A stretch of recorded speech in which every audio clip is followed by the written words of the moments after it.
આ વિડીયોમાં સાંભળશું અધિક માસનું મહાત્મ્ય દર્શાવતી કથા વાર્તા ટન ટોકરી વાગે છે। આ કથા અધિક માસમાં સાંભળવાનો મહિમા છે। કહેવાય છે કે અધિક માસમાં નિત્ય કથા અને અધ્યાય સાંભળવાથી ભગવાન પુરુષોત્તમ રાય પ્રસન્ન થાય છે, તેની કૃપા પ્રાપ્ત થાય છે। તેની કૃપાથી જીવનમાં સુખ સમૃદ્ધિ આવે છે, જીવનમાં બરકત આવે છે। એવો પુણ્યશાળી છે આ પુરુષોત્તમ માસ કે જેને પ્રભુએ કૃપા કરીને પોતાનું નામ આપ્યું છે। એવા પુરુષોત્તમ માસમાં જો આપણે પણ પ્રભુની ભક્તિ કરીએ, પૂજા કરીએ, નિત્ય અધ્યાય અને કથા સાંભળીએ તો આપણી ઉપર પણ પ્રભુ કૃપા કરે છે, આપણું કલ્યાણ કરે છે।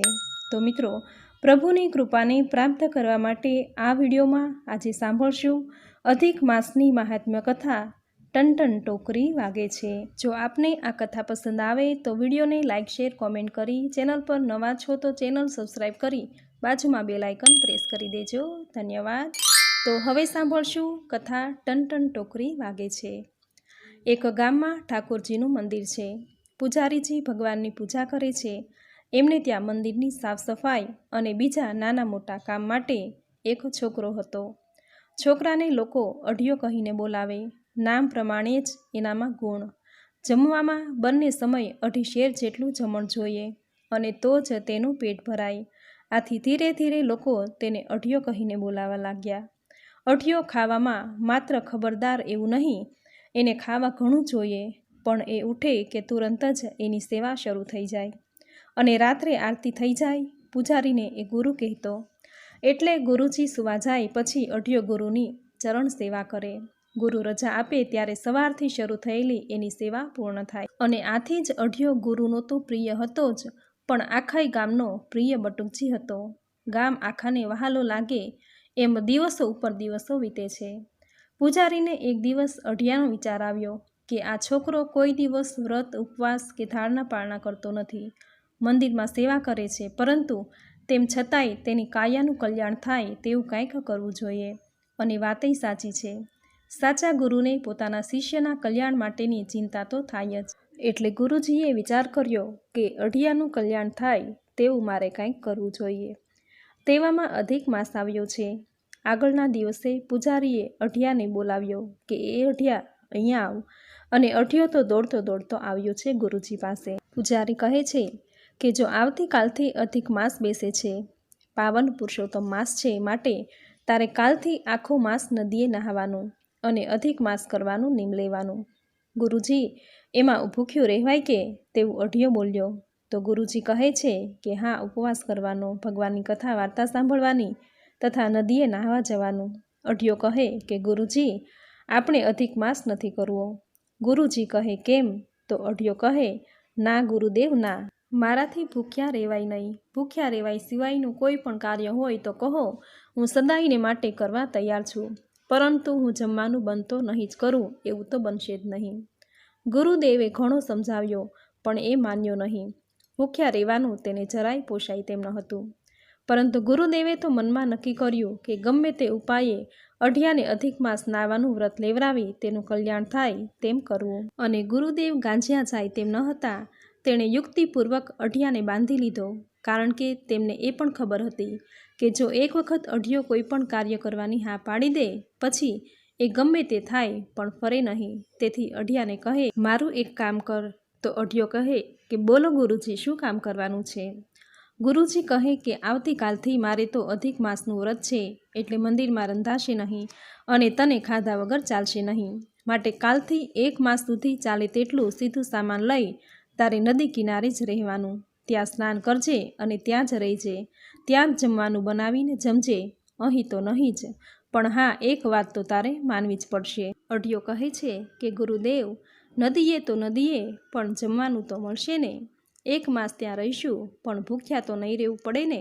માટે ભૂખ્યા રહેવા સિવાયની ગમે તે શરત કહો, આપણને મંજૂર છે। એમ કહીને કહે છે ગુરુદેવ, તમે જે કહેશો તે માનીશ। ગુરુદેવ કહે છે કે જો 2 સમય જમવાનું નહીં, પણ એના બદલે સવાર અને સાંજનું એમ બંને સમયનું ભેગું એક સમયે બનાવવાનું અને એક જ સમયે જમવાનું। બંને સમયનું તું એક જ સમયે જમી લેજે, એટલે બીજા સમયે તને ભૂખ લાગશે નહીં, બરાબર ને? અઢિયો કહે છે કે સારું ગુરુદેવ, બરાબર છે। ગુરુજી કહે, અને હા, બીજી એક વાત કે જો આ કામ તારે મારા માટે કરવાનું છે એટલા માટે તારે આનો વિરોધ નથી કરવાનો. ત્યારે અઢિયો કહે છે કે ગુરુજી, જેટલી વાત હોય તે કહો, બધી જ મંજૂર છે, માત્ર જમવા સિવાયની વાત કરવાની. તો ગુરુજી કહે છે કે તું જ્યારે રસોઈ બનાવી જમવા બેસે એટલે ટોકરી વગાડી અને કહેવાનું કે ટન ટન ટોકરી વાગે છે, અઢિયો નિમંત્રણ આપે છે, પુરુષોત્તમરાય પ્રસાદ લે છે. અને આમ કહી થોડીવાર બે હાથ જોડી આંખો બંધ કરી ભગવાનને મનમાં કહેવાનું કે પ્રભુ પુરુષોત્તમરાય, ભોજન તૈયાર છે, જમો. આંખો બંધ જ રાખવાની અને પછી એક જ બેઠકે તારે જમી લેવાનું. હા, એમાંથી થોડું કંઈ રાખી મૂકવાનું નહીં અને સાંજના ખાવાનું નહીં. એક જ સમયે બધુંય ખાઈ જજે. સમજ્યો? આટલું કરીશ ને?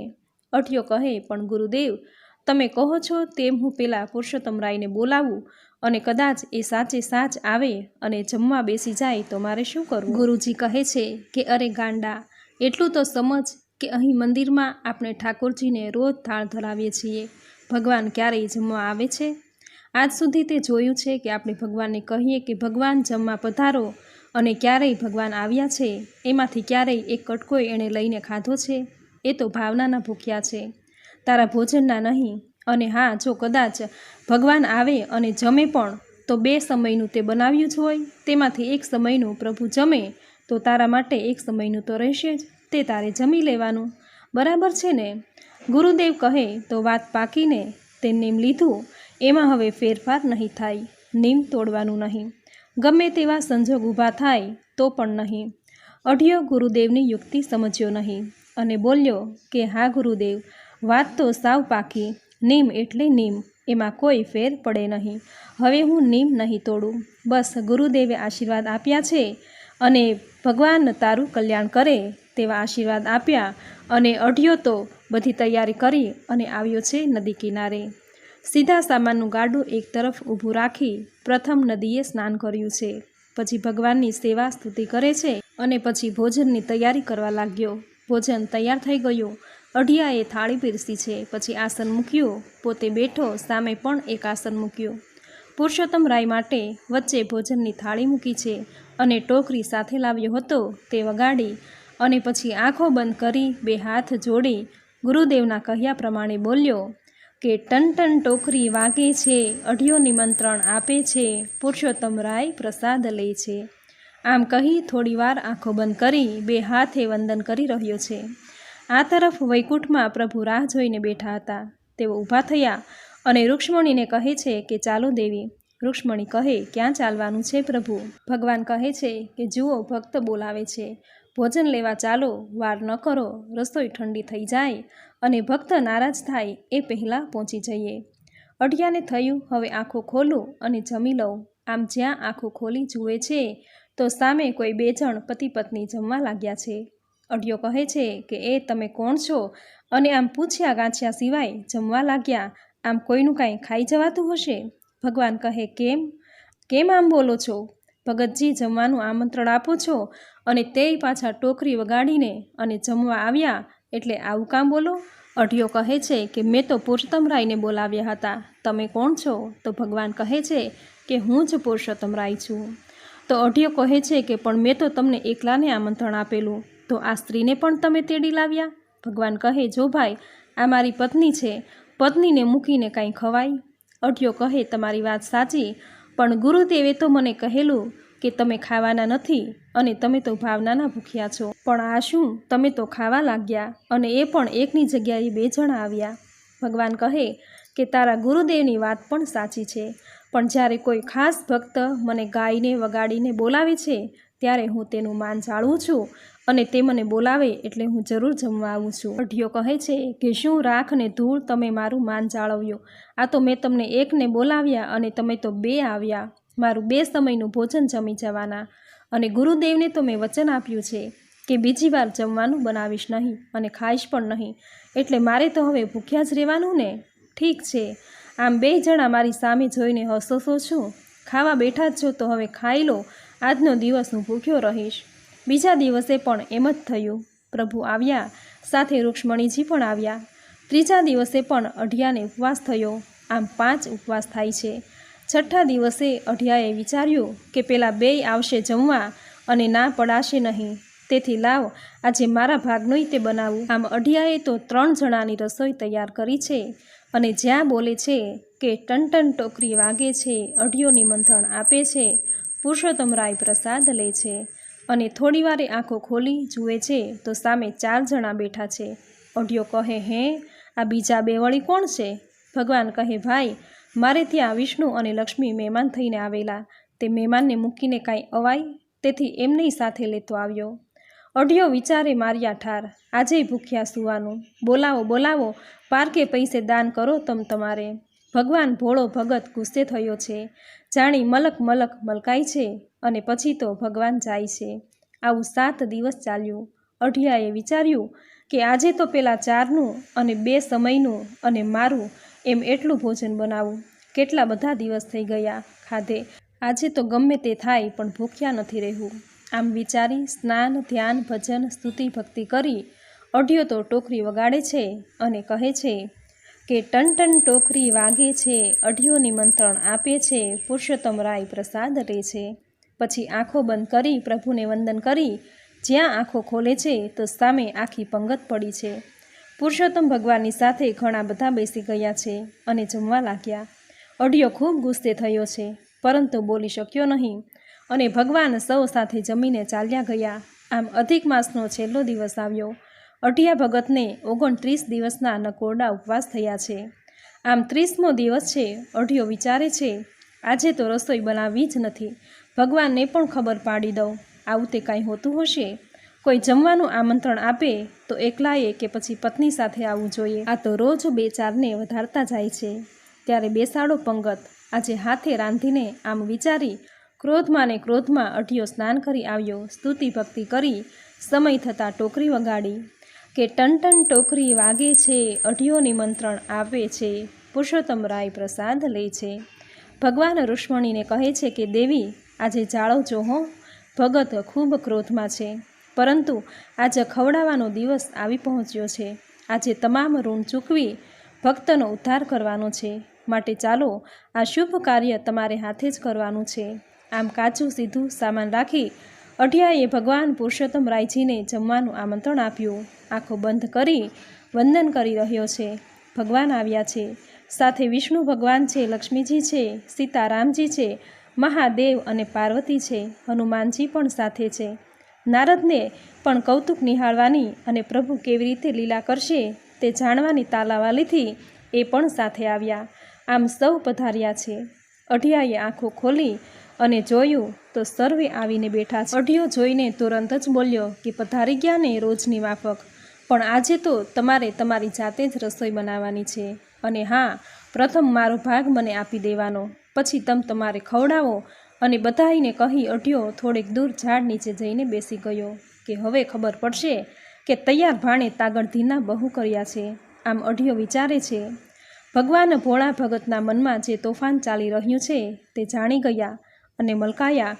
પછી તો નારદજીને અને હનુમાનજીને કહે છે કે રસોઈનો પ્રબંધ કરો. આજે તો ભગત નારાજ છે, આપણે તેને જમાડવો પડશે, માટે રસોઈ બનાવવાનું શરૂ કરો. આકાશમાં દેવતાઓ નિહાળી રહ્યા છે. અઢિયાની સરાહના કરવા લાગ્યા છે કે ધન્ય છે તારી ભક્તિને. રસોઈ તૈયાર થઈ ગઈ છે. પછી તો બધાય જમવા બેઠા છે. ત્યાં જ પેલો અઢિયો દૂરથી બોલ્યો કે હું અહીં બેઠો છું હો, પેલા મારો ભાગ મને આપી દો. પરંતુ જાણે કોઈ સાંભળતું જ નથી અને અઢિયો તો અકળાયો છે. બધા જમી રહ્યા છે. ભગવાન પુરુષોત્તમ પ્રભુ માતાજીને કહે કે દેવી, આ એક કોળિયો વધ્યો છે, તમે જાઓ અને ભગત ઉપર કૃપા કરી તેના મુખમાં મૂકી તેના ભવની ભૂખને શાંત કરો. પછી એની જીભ ઉપર આપની ટચલી આંગળીને સ્પર્શ કરજો, જેથી એની તૃષા તૃપ્ત થાય. માતાજી એક કોળિયો પ્રસાદ લઈ સંપૂર્ણ પુરુષોત્તમ માસનું ફળ આપવા અઢિયા પાસે આવ્યા અને બોલ્યા કે અઢિયા, તારું મુખ ખોલ. અઢિયો કહેવા લાગ્યો કે રહેવા દો, બધું ખાઈ ગયા અને એક કોળિયો લઈને માથે હાથ રાખવા આવ્યા છો. માતાજી કહે કે અઢિયા બેટા, મારી સામું તો જો અને મુખ ખોલ. અઢિયાએ માતાજી સામે જોયું છે અને જોતાં જ એનાથી આપોઆપ મુખ ખોલાઈ ગયું. માતાજીએ પ્રસાદ અઢિયાના મુખમાં મૂક્યો છે. ટચલી આંગળીઓનો એની જીભને સ્પર્શ કર્યો છે. ત્યાં તો અઢિયાને જાણે અમૃતનો ઘૂંટડો મુખમાં આવી ગયો હોય તેવી અનુભૂતિ થઈ છે. અઢિયો ધન્ય ધન્ય બની ગયો. અંતરના નેત્રો ખુલી ગયા છે. વેદની ઋચાઓનો પ્રવાહ એની વાણી દ્વારા વહેવા લાગ્યો. સ્તુતિ કરવા લાગ્યો.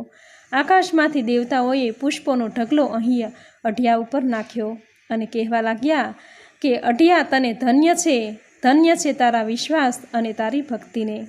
અઢિયો પોતાના ઈષ્ટને પામી ગયો છે. એકદમ દોડ્યો છે. ભગવાન પુરુષોત્તમ રાયજીના ચરણોમાં પડ્યો છે અને કહે છે કે પ્રભુ ક્ષમા કરો, હું અજ્ઞાન છું. હું આપને કંઈ કેટલાયના ન કહેવાના શબ્દો કહી ગયો. મને ક્ષમા કરો પ્રભુ. પ્રભુ મોરે અવગુણ ચિત્ત ન ધરો.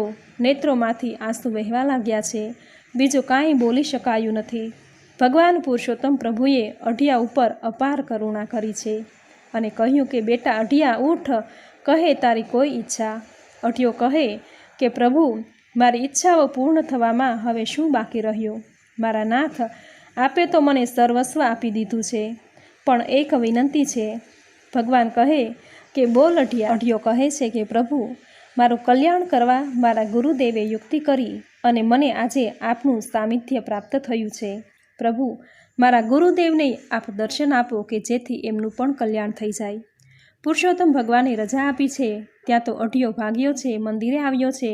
શ્વાસ માતો નથી, છતાંય ગુરુદેવનો હાથ પકડી જાણે ખેંચતો હોય એમ બોલ્યો કે ગુરુદેવ જલ્દી કરો, મારી સાથે ચાલો. ભગવાન પુરુષોત્તમ રાયજીના દર્શન કરાવું. સાથે દેવાધિદેવો પણ છે અને બધાય માતાજી પણ છે. ચાલો ગુરુદેવ. ગુરુદેવને કાંઈ સમજાતું નથી અને કહે છે કે અઢિયા તું શું કહે છે? અઢિયો કહે કે બાપજી સમય નથી, આપ જલ્દી મારી સાથે ચાલો. આમ ગુરુ અને શિષ્ય નદી કિનારે આવ્યા છે. અઢિયો કહે ગુરુદેવ પ્રભુનો સાક્ષાત્કાર કરી લો.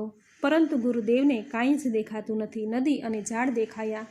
ગુરુદેવ બોલ્યા અઢિયા ગુરુદેવની મજાક કરે છે. અઢિયો સમજી ગયો અને કહેવા લાગ્યો કે પુરુષોત્તમ પ્રભુ મારા ગુરુદેવ ઉપર કૃપા કરો. આટલું કહેતા તો ગુરુદેવના નેત્રો ખુલી ગયા. સામે ભગવાન પુરુષોત્તમ પ્રભુ, માતાજી અને સીતારામજી, વિષ્ણુ ભગવાન અને લક્ષ્મીજી. ઓહોહો, ગુરુદેવ ધન્ય બની ગયા છે.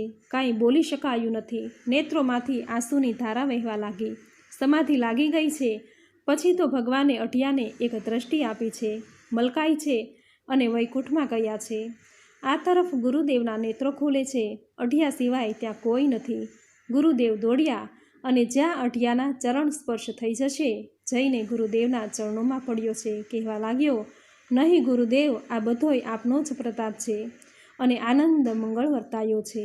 હે પુરુષોત્તમ રાયજી, તમે જેવા અઢિયાને ફળ્યા, દર્શન આપ્યા, ગુરુદેવનો ઉદ્ધાર કર્યો, તેવા તમારું આ વ્રત કરનારને, વ્રતની કથા વાંચનારને, સાંભળનારને, કહેનારને સૌને ફળજો. સૌની ઉપર કૃપા કરજો. સૌની મનોકામના પૂર્ણ કરજો. જય પુરુષોત્તમ રાયજી. તો મિત્રો, આપણે સાંભળી અઢિયાની સુંદર વાર્તા, ટનટન ટોકરીની વાર્તા, જે તમે પૂરી શ્રદ્ધાથી સાંભળી, જે સાંભળવી તમને જરૂર ગમી હશે. તો વિડીયોને લાઇક કરી કોમેન્ટમાં જય પુરુષોત્તમ રાય જરૂર લખજો. ચેનલ પર નવા છો તો ચેનલ સબસ્ક્રાઈબ કરી બાજુમાં બેલ આઇકન પ્રેસ કરી દેજો, જેથી આપણા આવનાર દરેક નવા વિડીયોની નોટિફિકેશન તમને મળતી રહે. તો ફરી મળીશું આવી જ નવી ધાર્મિક માહિતી, નવી ધાર્મિક કથા સાથે. ત્યાં સુધી આપ સૌને મારા જય શ્રી કૃષ્ણ.